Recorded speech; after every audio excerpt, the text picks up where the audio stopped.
although I'm a writer, and I always wanted to be a writer since childhood, I don't like to write.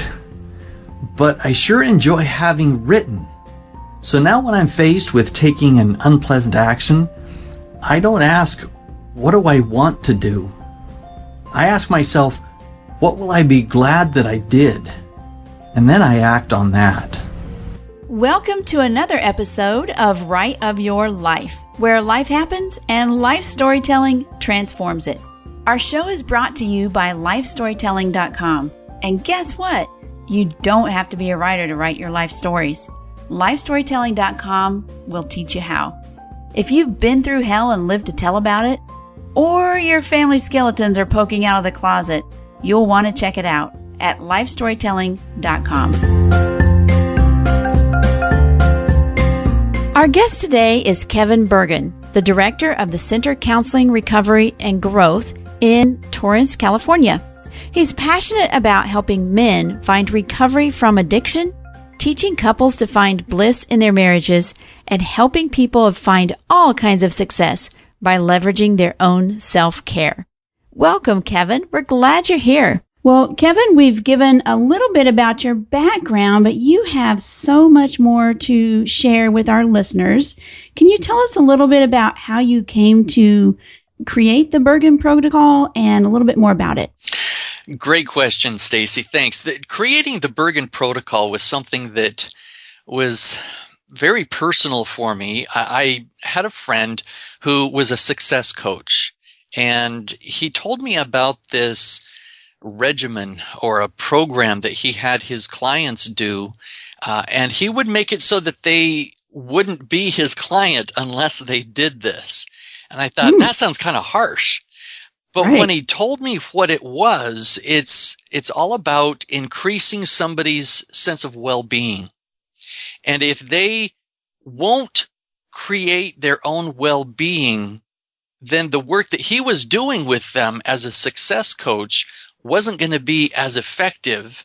And so for his benefit and their benefit, he said, you've got to work on your own well-being if we're going to work together in a coaching situation.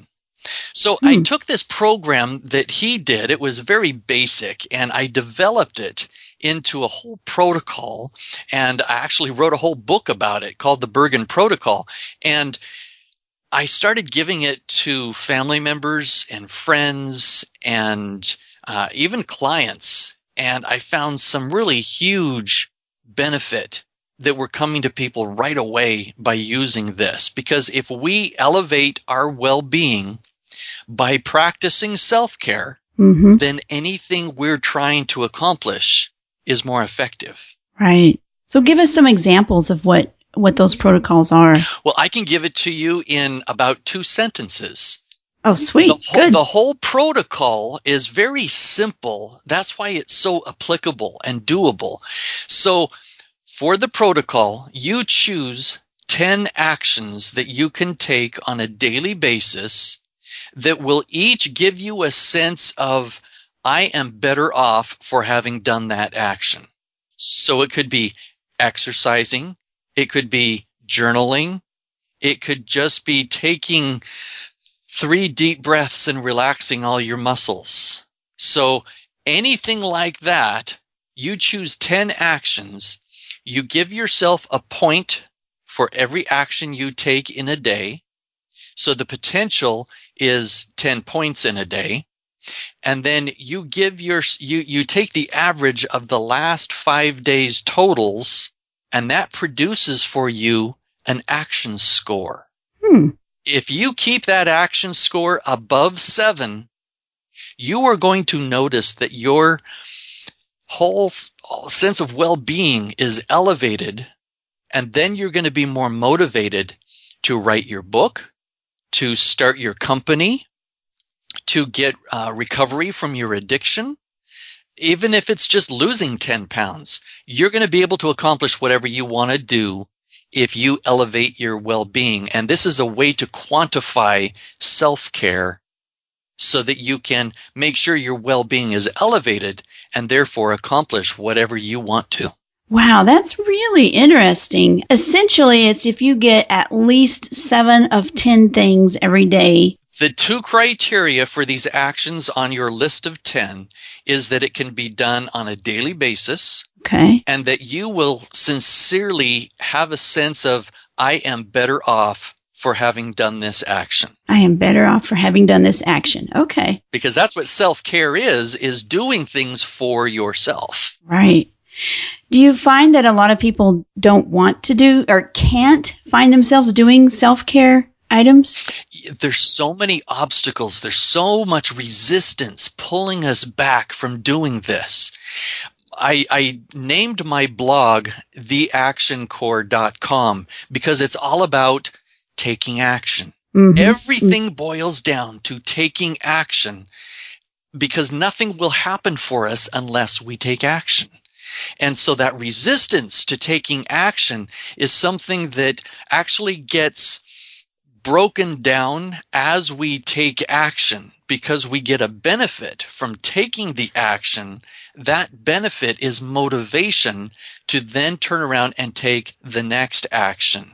So as we get a score of 7, 8, 9, even 10 one day, that becomes the motivation to take more action the following day.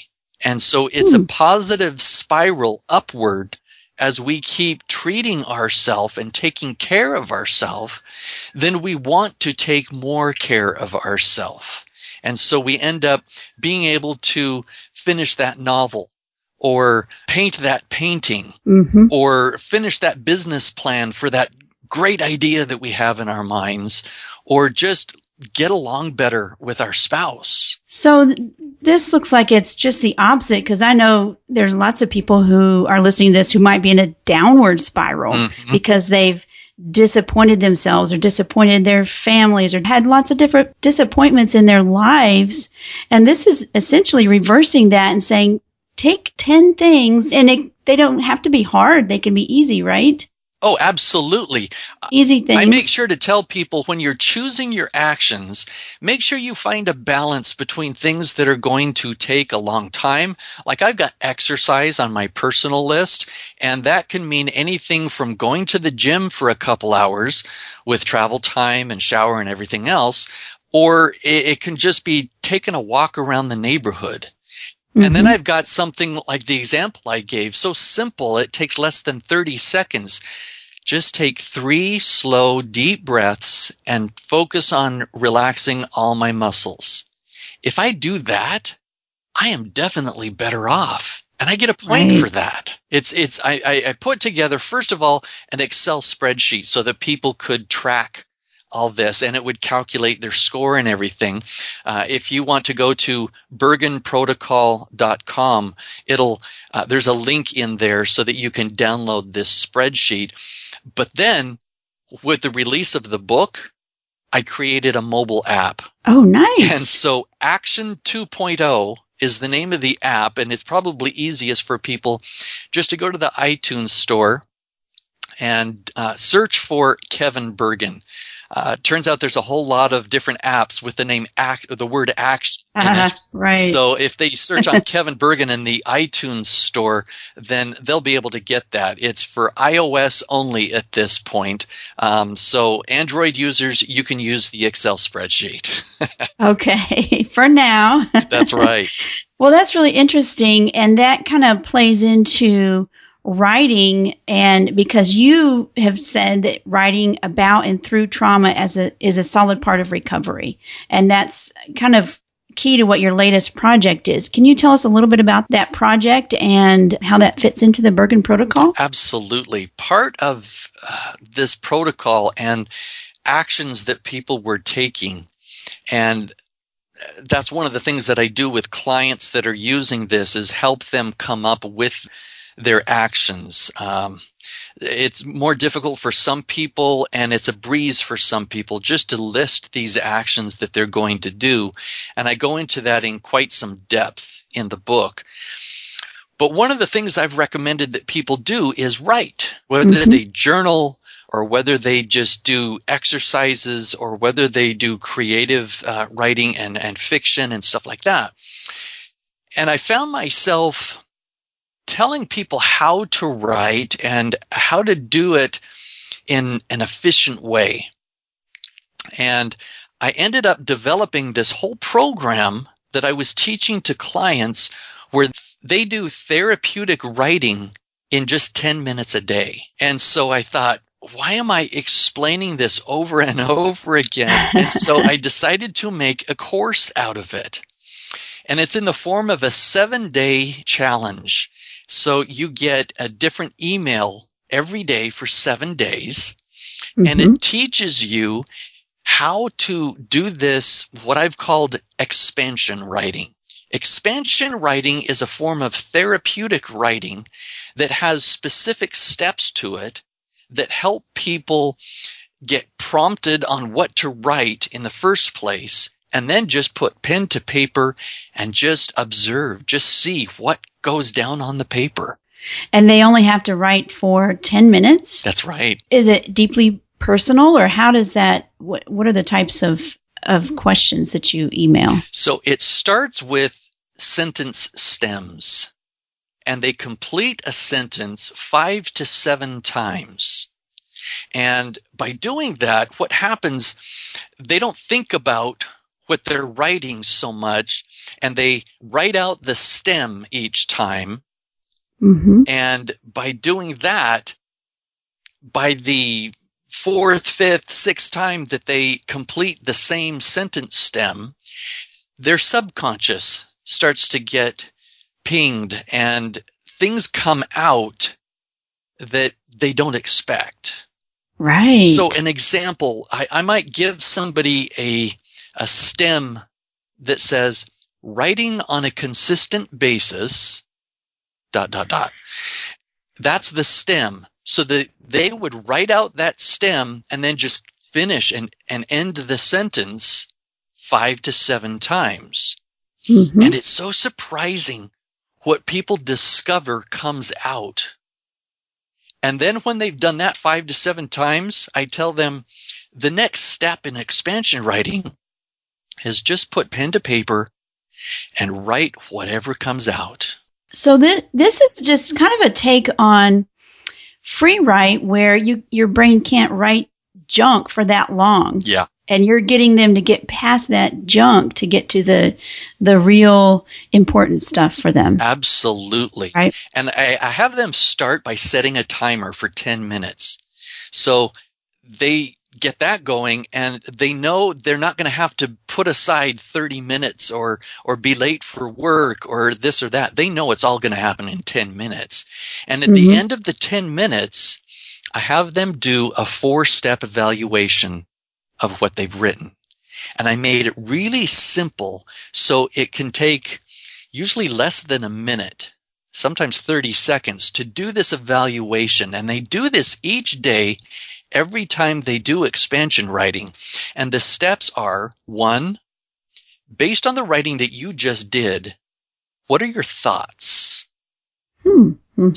Step 2, based on the writing you just did, what are your feelings?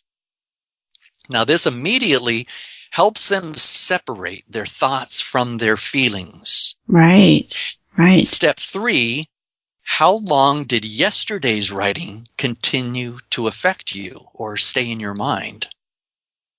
And you see, as they start doing step 3 of this eval over several days, they're going to start to be more aware and conscious of how this exercise is affecting them, and they're looking for the benefits.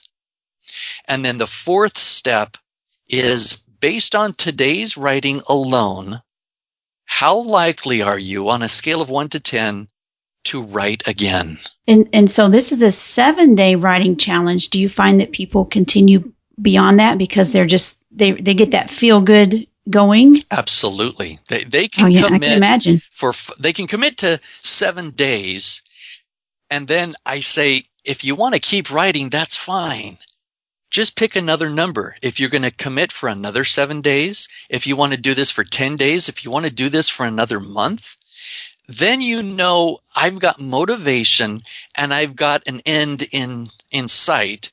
So I'm not going to feel like a failure if I stop doing this at some point. Right. Now, you developed this technique to prevent relapse into addiction, and you've seen some success with this. Tell us a little bit about that. One of my focuses in my private practice, I'm a licensed marriage and family therapist. I love working with men and helping them find recovery from all kinds of different addictions. And I find that a big concern for people is relapse. And am I going to relapse? Their spouse is concerned. Is my spouse going to relapse? I get a lot of people referred to me when they exit a rehab program because they need some kind of gap filler. They need somebody to help them transition from 24-hour-a-day in residence rehab to living their life again. And one of the things that I am helping people do that with is this expansion writing, because they get to do this on a daily basis. So it fills that gap on a regular basis. And then they also get to do their own therapy in 10 minutes because writing is so therapeutic. They discover things that sometimes aren't conscious, and they can discover things that could likely be a challenge going forward, and they can deal with it right in their writing. And so they're more prepared.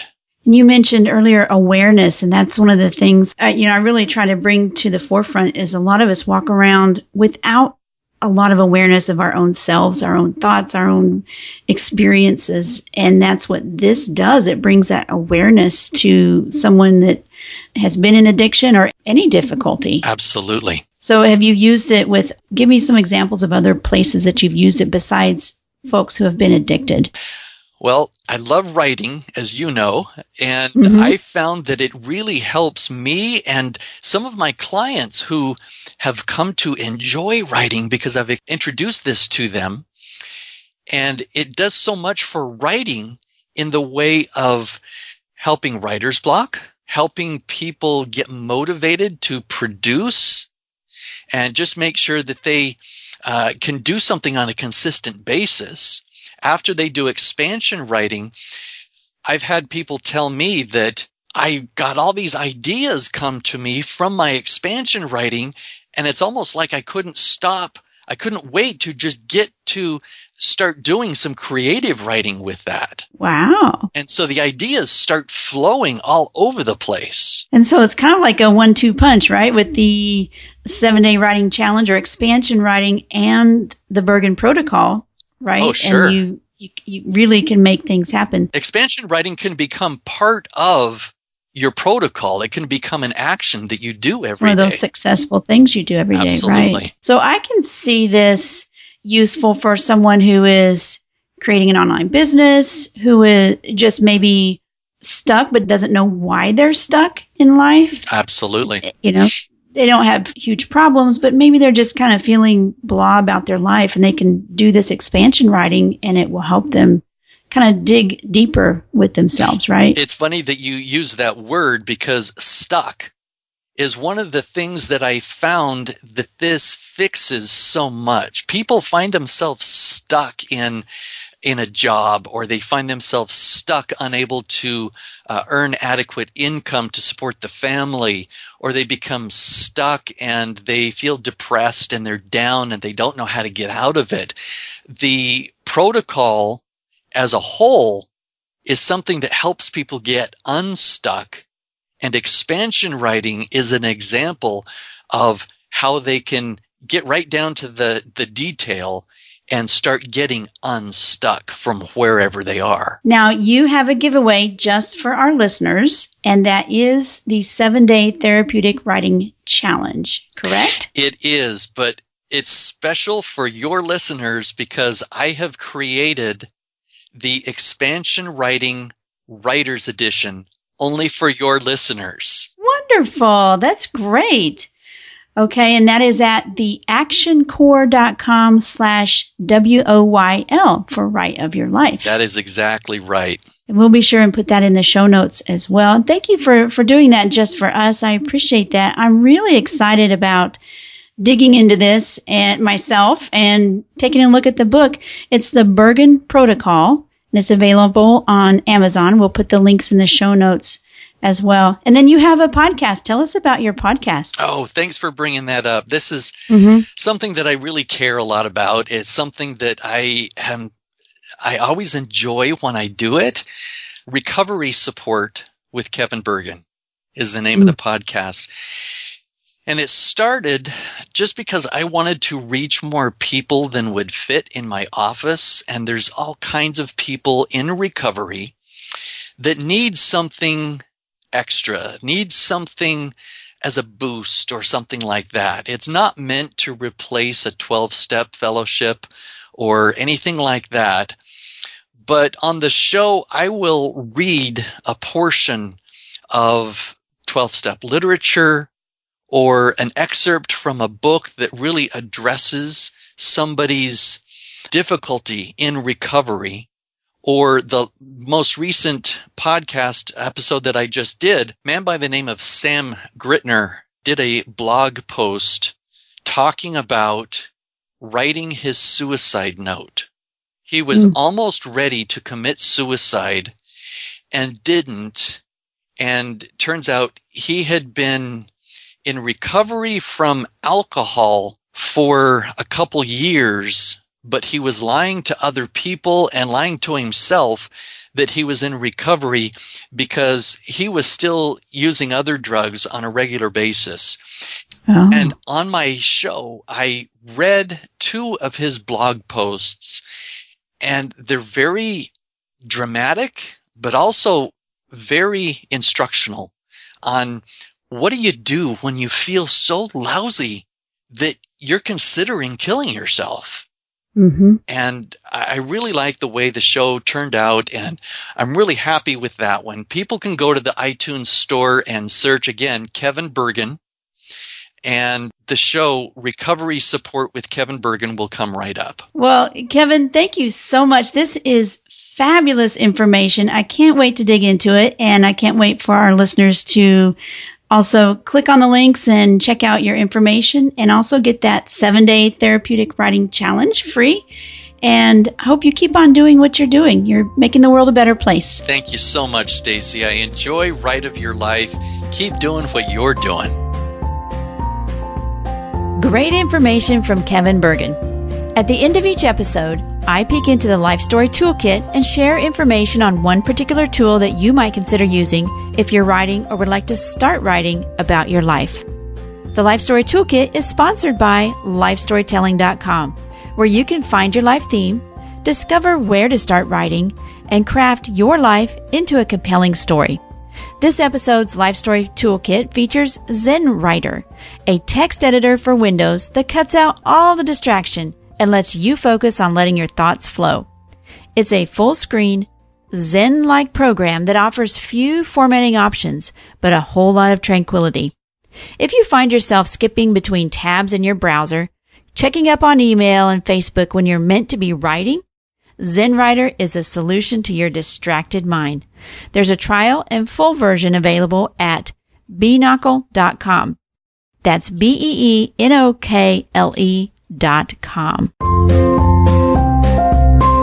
Well, that's all we have for today. In the last episode, Kylie Dunn discussed turning TED Talks into action. So if you've listened to great ideas from a TED Talk and promptly did nothing about it, you might want to go back and have a listen. Next week, we'll share voices from the Story Circle Conference, 1-minute snippets of Story Circle lives. Be sure to check out the show notes on every single episode.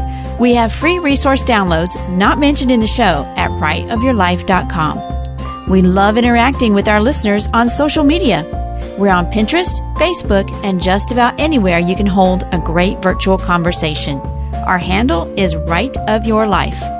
Some of our listeners like supporting the arts. If you do too and want to support this podcast, you can do so by sharing each episode on your social networks or leaving us a review on iTunes, Stitcher, or Google. All of these help us reach many more people who could benefit from writing about their lives.